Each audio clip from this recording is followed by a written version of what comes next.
Here is part 3. And in part 3, and this is what I want to do in these more than anything else. I mean, that was a long part 1 and part 2 introduction. But hey, this is episode 1. So I'm trying to just get the hang of it. And I also still want to explain, I want to explain what barbed wire strategy is about. And like I said, I don't think I did a good enough job in the pilot. But let's move on to part 3. And this is the meat of what I want to do in barbed wire strategy. I want to talk about the news and my opinion on it. And I just have a few items here because I didn't want to get too deep into the news. Really, there's not that much news going on right now. But Biden is the media's pick. Yes, Joe Biden, our former vice president, who should not be running, but is, he's the media's pick. And he's a pick over Bernie Sanders, which a week ago, Bernie Sanders was the pick. But the media now thinks that Biden is, he's just their golden boy. Now, Biden has lately been made fun of because he's feeling little girls' hair and smelling the hair. And the part that I really don't understand that is creepy, without a doubt, not that the other stuff isn't necessarily creepy, but it's the face feeling. At first when I heard about this, I thought, people are just blowing something up that's not there. I mean, yeah, he's an old man and he pats people on the back, or maybe he's the touchy-feely kind. That's fine, but then here he is in these videos and he's feeling girls' hair. I mean, face. He's not blind, so I don't know. I don't know what's going on with him. It is weird. But what is the most weird about him and the whole Democratic Party is their left-leaning Marxist views on our society and what our laws should be and our politics. And so that's what I really concentrate on. If he's feeling little girls' hair and shoulders and face and whatever, that's kind of a different subject, and it is weird, I admit. Very weird. So, but my point is that Biden, for some reason, is the media's darling right now. The Mueller report. Okay, I'm going to say this about the Mueller report. First off, as everybody else says, it's a dud. There's nothing there. It's just, it's like cotton candy. It looks like there was something there for all these liberal Democrats who wanted there to be something there, and then you take a big bite of it and it's nothing but air and sugar. Only in the Mueller report, there's no sugar at all. It's just hot air. That's it. I remember the Watergate investigations. And I sat through the Watergate investigations when they had them on television because my father made me. And of course, I was young, but they were boring. And of course, most politics at that time was slightly boring, although I was kind of weird. I was one of those kids that really liked politics. The Watergate investigations were boring without a doubt. And I thought that they were just going to go on and on forever because they would not shut up about it long after Nixon left office, because he left office in the summer of '74. And after that, it just went on and on. Okay, the Mueller investigations make the Watergate investigation sound exciting, okay? The Watergate investigation next to the Mueller investigation, so this is like a blank screen with nothing on it, and the Watergate investigations are like watching Indiana Jones, or, okay, maybe not that good, but the difference is just completely stark. The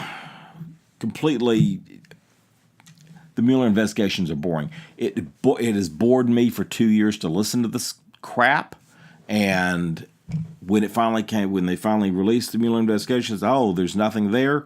Yeah, I know already, and now they're still going on.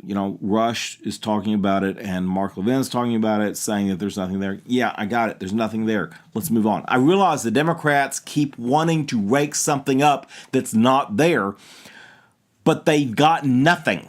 And they're just going to continue. Now, this is the last thing I'm going to say about Mueller investigations, and that is that the Mueller investigations were nothing more for the Democrats than a fundraiser, because they got Democrats to donate money for their own campaigns, and that's what the Mueller investigation is really about. And I do have some other thoughts on the Mueller investigation, but I'm going to save that for another episode, because I think that there's a strategy that Trump can and will use on the Mueller investigations and will be put into place.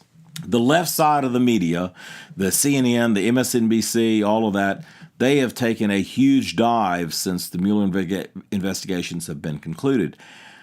And Fox News, get this, okay. Fox News regular programming, okay, their regular programming, and Hannity and Tucker Carlson, their regular programming had better ratings than the NBA playoffs. Their regular shows outdid CNN and MSNBC's special editions that they spent millions of dollars promoting and advertising.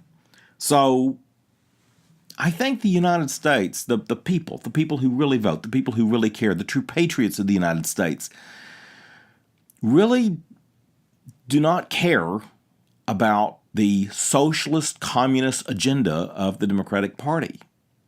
I do believe that we are behind our president, so long as our president remains true to his words, which he has. One other thing, and then I'm going to mention the big story that I wanted to talk about, and that is that Venezuela is having a revolution. Bully for them, that's great, and I hope the right wing kicks out the left wing. And when it comes to foreign affairs, I don't care as much unless it has a bearing on the United States. I just don't care about foreigners that much. They don't concern me. What happens in the United States is what concerns me. So if something happens in a foreign country that affects the United States or affects our economy or our defense system, then I'm interested. Then you get my interest. Now, let me move on to the big story, and this is just, when I read it, it really upset me, and that is the Marine Corps has announced that the next year, maybe, they will try to integrate male and female training in boot camp.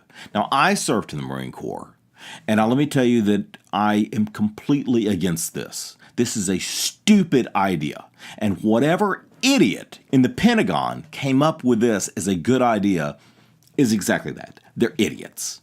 It will not work. Now, the opposition to this, which is the people who think like me, believe that they will be a distraction from training. That when a guy is training in the Marines, he does not need the distraction of women. There are many things that I'm not going to go into detail with you on, but that happen in boot camp, in the process of training, that really require guys to just be with guys. It's a male bonding thing, and I know that women don't understand that. They're not going to understand this, but this is all a function of their training so that we can go off to war and kill the enemy. The military's job, specifically the Marine Corps' job, is to obliterate the enemy. We're not there to build hospitals. We're not the Peace Corps. We're the Marine Corps. The Marine Corps kills. That's what we do. The State Department's job is to try to negotiate peace with other countries and try to come up with resolutions and trade agreements. That in the President and the Congress. The CIA does their thing behind closed doors, and I love the CIA. Absolutely love the CIA. The military's job is that once all of them have done their job and they've exhausted their resources, the military's job is to go in there and kill and destroy everything, obliterate, until the enemy capitulates into utter surrender. That's the Marines' job. We do not need women to do this. Men do this. This is my opinion, and that's the way it is. We do not need women training with men.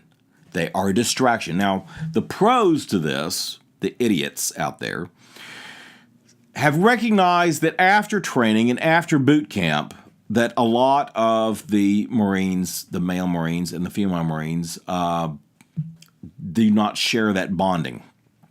They do not share the bonding of a cohesive Marine group. And because the military has been pressured by the political left to be politically correct and integrate, so Congress, and especially the Democrats, believe that the military is a big social laboratory. It is not a laboratory. It is a killing machine, whether it's the Marines, the Army, the Navy, the Air Force, or even the Coast Guard. They are killing machines. They are our defense, but they are also our offense. We do not need to perform an experiment with the military. But we keep trying this experiment, and it keeps failing, mixing males and females into the armed forces. Now, I know that there's a lot of women out there that are going to disagree with me. Fine, disagree with me. I don't care. This is my opinion. This is Barbed Wire Strategy. It's my channel. I get to say what I think, and you're free to say what you think or start your own channel or whatever you want to do. But anyway, this really got under my collar, and I'm completely against it. I hope the whole experiment fails utterly, completely, so that the idiots in the Pentagon who came up with the stupid idea of mixing them together recognize their own failure. So, let's move on to part 4.